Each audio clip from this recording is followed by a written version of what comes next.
지금 여러분이 보고 계신 스마트폰의 전면 카메라 혹은 노트북의 작은 렌즈. 지금 누군가 나를 실시간으로 보고 있는 건 아닐까 하는 의구심. 만약 그 상상이 아니라 당신이 태어난 순간부터 30살이 된 지금까지 단 1초도 빠짐없이 위성으로 전 세계 220개국에 생중계되고 있었다면 어떨까요? 평생을 사랑한 부모님, 매일 밤 안아주던 아내, 심지어 매주 술잔을 기울이던 베스트 프렌드까지 모두 돈을 받고 나를 속인 배우라면 말이죠. 오늘 이야기할 영화는 단순한 감동 명작이 아닙니다. 완벽하게 설계된 거대한 정신적 감옥에서 탈출하려는 한 인간의 처절한 사투를 담은 심리 스릴러 트루먼 쇼입니다. 이 영화에 숨겨진 소름 돋다 못해 기괴하기까지 한 비밀들을 지금부터 아주 치밀하게 파헤쳐 보겠습니다. 낙원이라는 이름의 기괴한 감옥, 파스텔톤의 아름다운 섬마을 시에이븐. 이곳의 주민들은 이상할 정도로 친절하고 마을은 먼지 하나 없이 완벽해요. 주인공 트루먼은 트루, 진실과 사람이라는 영어의 합성어이죠. 주인공 트루먼은 매일 아침 이웃들에게 활기차게 인사합니다. Oh, and in case I don't see you, good afternoon, good evening, and good night. 트루먼이 밟고 있는 땅은 가로 세로 수킬로미터에 달하는 세계 최대 규모의 돔 세트장이며 하늘은 거대한 천장이고 날씨와 태양마저 주조종실의 버튼 하나로 조작되는 가짜 세계이기 때문이죠. 트루먼을 제외한 섬 안의 모든 인간은 주조종실의 총감독 크리스토프의 지시를 받는 연기자들입니다. 총감독 크리스토프는 그리스도를 연상시키는 네이밍으로 트루먼이 사는 가짜 세상인 시에이븐을 만들고 통제하는 신과 같은 존재임을 암시하죠. 제작진이 트루먼을 이 가짜 낙원에 가두기 위해 쓴 방법은 잔인할 정도로 정교했습니다. 트루먼이 섬 밖으로 나갈 생각을 아예 못하도록 어린 시절 아버지가 바다에서 익사하는 장면을 눈앞에서 연출해 극심한 물 공포증을 심어버렸거든요.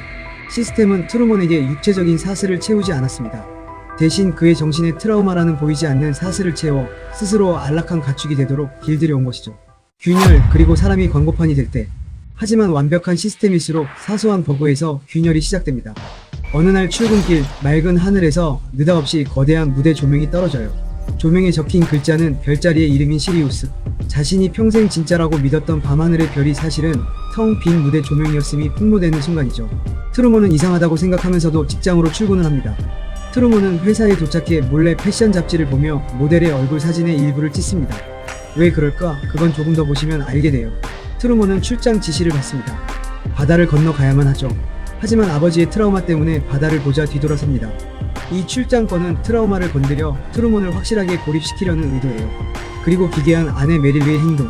뭘 사왔는지 보라며 광고하듯이 주방 도구를 보여줘요. 이어서 자세하게 설명을 하는데 이거 광고 맞습니다. PPL이죠. 프로덕트 플레이스먼트의 약자로 간접 광고 말입니다. 그것뿐만이 아니에요. 트루먼 쇼는 광고 그 자체입니다.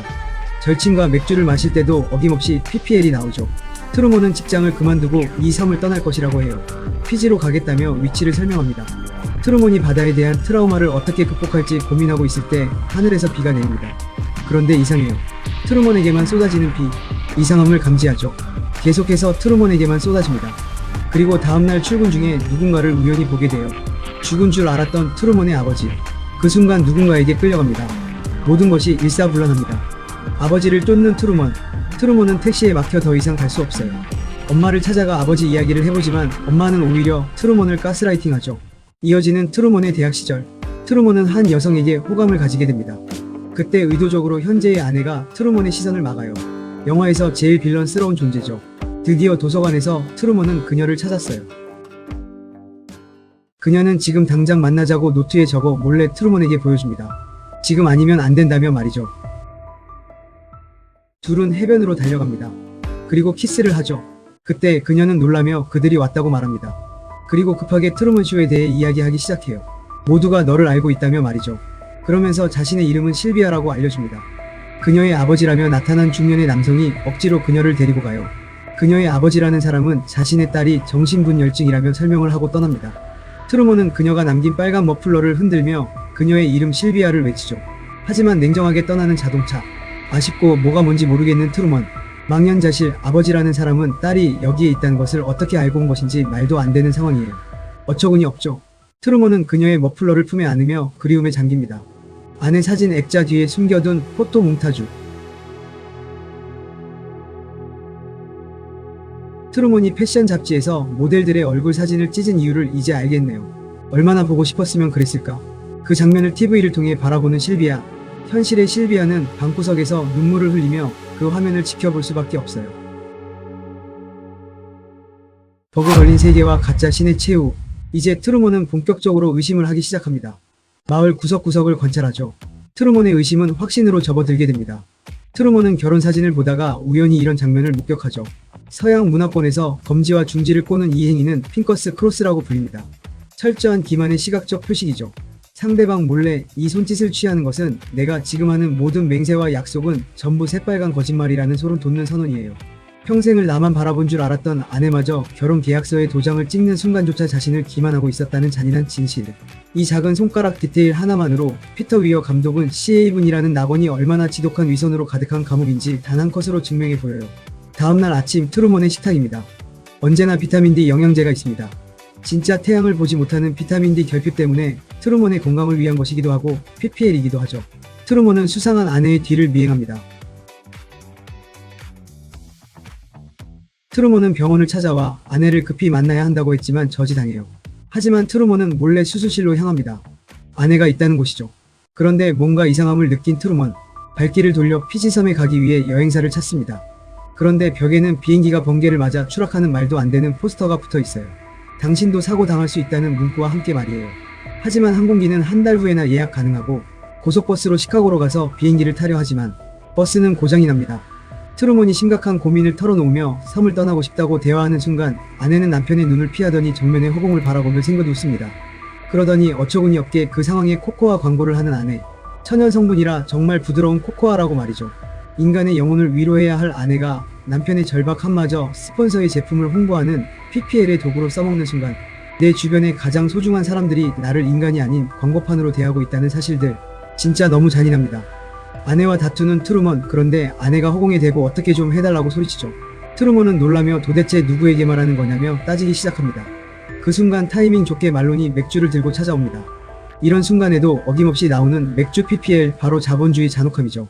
마침내 모두가 잠든 밤 트루먼은 이불 속에 인형을 넣어 감시 카메라를 속인 뒤 30년간 자신을 지배했던 물 공포증을 깨부수고 작은 독배를 탄 채 바다로 나아가죠. 손에는 실비아의 포토몽타주를 쥐고 말입니다. TV에서 그 영상을 보고 감동받은 실비아, 비상이 걸린 주조종실. 총감독 크리스토프는 트루먼을 멈추기 위해 인공 폭풍우와 거대한 파도를 만들어 배를 뒤집으려 합니다. 시청률과 쇼의 통제권을 위해서라면 주인공을 죽여서라도 쇼를 유지하겠다는 가짜 신의 잔인함이 드러나는 순간이죠. 하지만 죽음의 문턱에서도 트루먼은 돛대에 몸을 묶은 채 하늘을 향해 비웃듯 포효합니다. 차라리 자신을 죽이라며 말이죠. 인간의 숭고한 자유의지 앞에 마침내 가짜 폭풍우가 멈춰서요. 그리고 계속 앞으로 나아가던 배의 뱃머리가 쿵 하는 소리와 함께 파란 하늘에 박히죠. 진짜 하늘이 아니라 하늘색으로 정교하게 칠해진 세트장의 벽이었던 것입니다. 진짜 세상을 향한 진짜 인사. 벽을 따라 걷던 트루먼은 진짜 세상으로 연결되는 작은 문 출구를 발견하죠. 크리스토프는 스피커를 통해 신처럼 웅장한 목소리로 마지막 회유를 합니다. 트루먼에게 나가봐야 거기도 거짓말로 가득한 가짜 세상이라고 여기 나무라고 말합니다. 넌 이 쇼의 스타라고 말합니다. 하지만 트루먼은 단 1초의 망설임도 없이 30년간 전 세계를 향해 했던 그 인사를 미소와 함께 건넵니다. 못 볼지도 모르니 미리 인사하죠. Good afternoon, good evening, good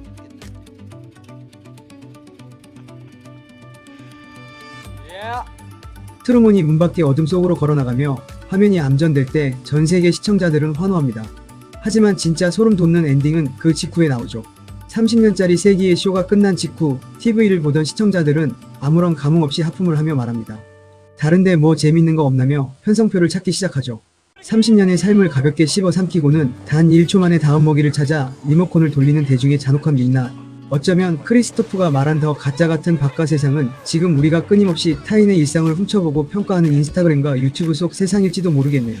창조주의 거짓말과 조작된 자유의지.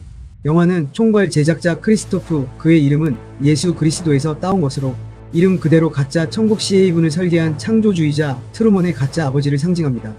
그는 하늘 위에 떠있는 주조종실 루나룸에서 트루먼을 내려다보며 자신이 대단한 자비를 베푼 것처럼 행동하지만 실상은 잔인한 독재자일 뿐이죠. 극장판에서 그는 가짜 날씨와 폭풍으로 트루먼을 위협하지만 오리지널 각본 초안에서는 무려 헬기까지 동원해 탈출하려는 트루먼에게 기관총을 실제로 발포하는 기괴하고 잔혹한 인물로 묘사되어 있어요. 그럼에도 크리스토프는 트루먼의 세계가 전부 진짜라고 주장합니다. 하지만 트루먼, 진짜 인간이라는 이름만 제외하면 그의 성인 버뱅크마저 세트장이 지어진 할리우드의 도시 이름에서 따온 철저한 가짜이죠. 가장 소름 돋는 것은 트루먼의 선택마저 조작되었다는 점입니다. 트루먼은 대학 시절 단역 배우였던 실비아에게 강한 끌림을 느꼈고 이는 그의 순수한 자유의지가 발현된 첫 순간이었습니다. 하지만 크리스토프는 자신이 계획한 메릴과의 결혼 시나리오를 위해 실비아를 강제로 퇴장시키고 메릴을 운명처럼 밀어넣어요. 트루먼은 결혼이 자신의 주체적인 선택이라 믿었지만 실상은 다른 선택지들을 모두 지워버린 통제된 선택이었죠. 아비투스, 그리고 우리 역시 트루먼이라는 증거. 애플의 창업주 스티브 잡스는 이런 말을 남겼습니다. 이 세상에 내가 만든 건 아무것도 없으며 나는 전적으로 이 세상과 사람들의 의지에 살고 있다. 잡스의 말처럼 우리 역시 태어난 나라, 부모의 가치관, 학교에서 받은 교육, 그리고 매일 스마트폰 알고리즘이 가져다주는 콘텐츠들의 끊임없는 영향을 받으며 가치관과 욕망을 형성합니다. 사회학에서는 이를 인간의 성향과 욕망을 규정하는 거대한 사회적 환경, 즉 아비투스라고 부르죠. 시스템이 의도를 가지고 우리에게 주는 정보와 트라우마를 조작한다면 우리 개인은 시스템이 원하는 모습으로 얼마든지 사육될 수 있다는 뜻이에요. 자본주의의 굴레 속에서 끝없이 노동하며 돈을 쫓다가 죽어가는 우리의 모습 역시 켜켜이 쌓인 정교한 시스템 안에서 통제받는 트루먼과 다를 바 없다는 뜻인 것이죠. 여담으로 피터 위어 감독은 이 주제의식을 극대화하기 위해 영화 상영 중 관객석에 카메라를 설치해서 스크린에 실시간으로 관객의 얼굴을 교차로 비추는 파격적인 연출을 시도하려 했습니다. 비록 당시 기술적 한계와 초상권 문제로 무산되었지만 성공했다면 우리는 영화를 보다가 거대한 가짜 세계에 갇힌 내 모습을 마주하는 섬뜩한 경험을 했을지도 모르겠네요. 원작 각본의 충격적 디테일과 진짜 결말 이후의 삶.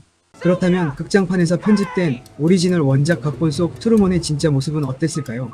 극장판보다 훨씬 처절하고 충격적이에요. 원작 각본에서 트루먼은 실비아가 납치될 때 놓고 간 가디건의 채취가 날아갈까봐 세탁조차 하지 않고 수시로 냄새를 맡았습니다.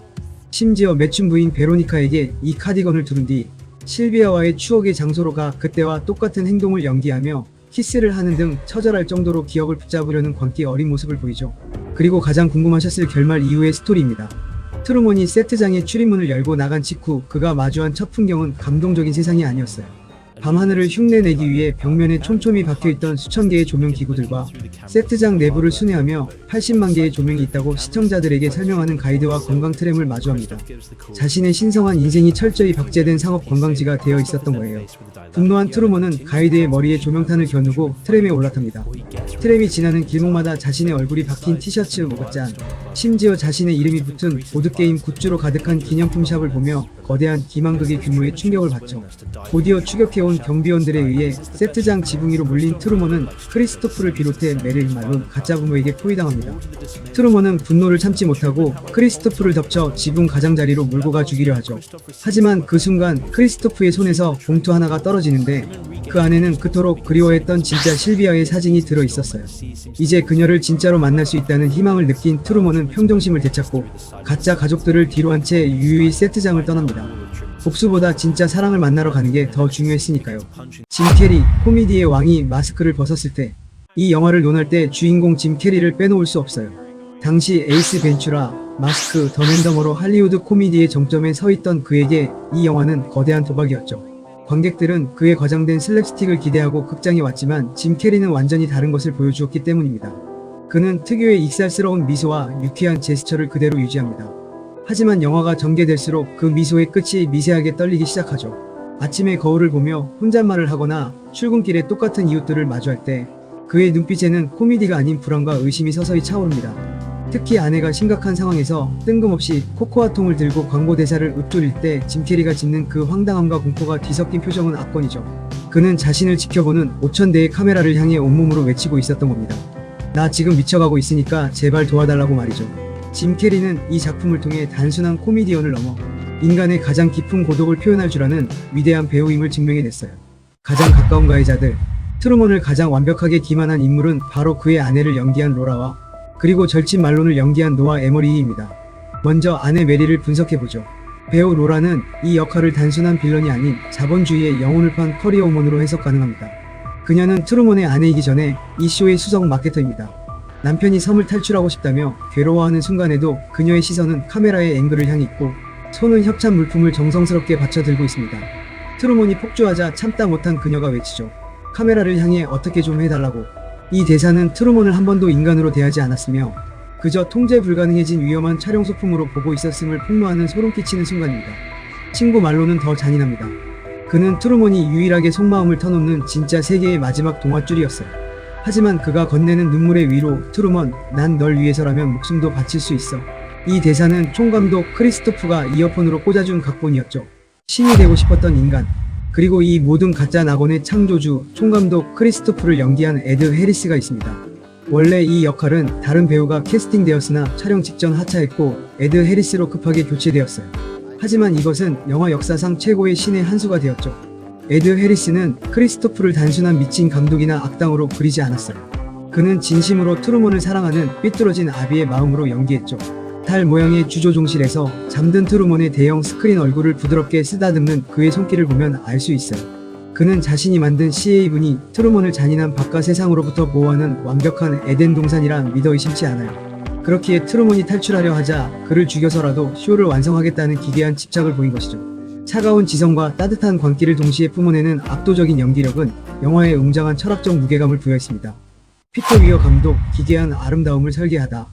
마지막으로 영화 죽은 시인의 사회를 만든 이 모든 판을 짠 메가폰의 주인공 피터 위어 감독입니다. 그는 디스토피아를 그리는 일반적인 감독들과 완전히 반대로 움직였습니다. 만약 세트장을 어둡고 삭막하게 만들었다면 트루먼은 진작 탈출했을 겁니다. 피터 위어는 CA분을 숨이 막힐 정도로 화사하고 눈부신 파스텔톤의 휴양지로 디자인했습니다. 너무 과도하게 친절하고 너무 지나치게 깨끗해서 오히려 미세한 멀미를 느끼게 만드는 기괴한 아름다움. 이것이 피터 위어 감독의 천재적인 연출력이죠. 또한 그는 영화 곳곳에 숨겨진 카메라 앵글을 적극적으로 활용했습니다. 자동차 계기판 내부, 이웃집의 쓰레기통, 트루먼의 옷단추 등 미세하게 잡히는 관음증적 카메라 앵글들은 관객들로 하여금 나도 지금 트루먼을 감시하는 공범이구나라는 불쾌한 자각을 끊임없이 주입해요. 스토리에 드라마틱한 윤색 없이 오직 카메라의 위치와 화면의 톤만으로 인간 실존의 문제를 끄집어낸 위대한 연출입니다. 비하인드 스토리. 사실 트루먼 쇼의 초기 시나리오는 지금 우리가 아는 톤과 완전히 달라요.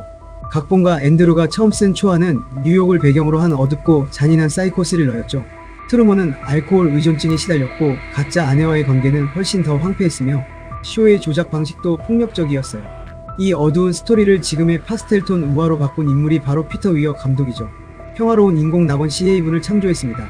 완벽한 평화가 주는 가스라이팅, 그것이 영화를 더욱 기괴하게 만드는 신의 한 수가 된 것이죠.